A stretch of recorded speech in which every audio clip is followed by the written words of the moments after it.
You've told yourself 1,000 times you'll change. You won't procrastinate. You won't overspend. You won't fall into the same trap again. But then, you do, even when the consequences are obvious. Why? A new study reveals something uncomfortable. Some people don't just make bad decisions. They keep making them. Not because they're lazy or unaware, but because their brains can't connect actions to consequences, even when those consequences are clear. Researchers at UNSW Sydney tested this through a simple online game. It wasn't about intelligence or willpower, it was about learning from negative outcomes. Here's how it worked. Players chose between two planets. One rewarded them with points. The other stole points they'd already earned. The catch? The punishment didn't happen every time, just enough to reveal a pattern. Most players learned which planet was risky and avoided it, but not all. Some kept choosing the punishing planet, even after being told what it did. Dr. Philip Jean Richard Dittbressel explained, "Some people just don't learn from experience, even when they're motivated to avoid harm.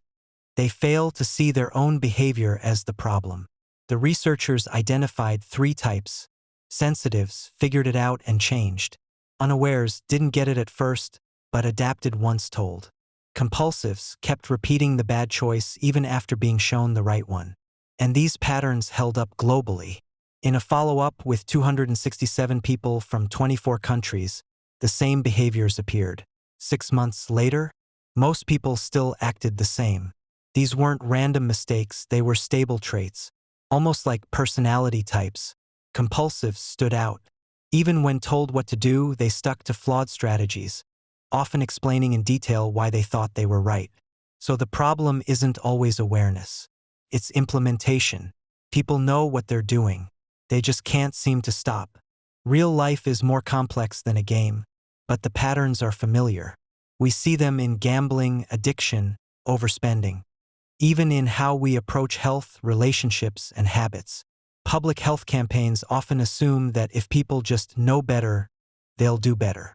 But that only works for some. For compulsive decision-makers, information isn't enough. They may need deeper support and a different kind of intervention, because bad decisions aren't always about choice. Sometimes, they're hardwired, and realizing that might be the first step toward real change.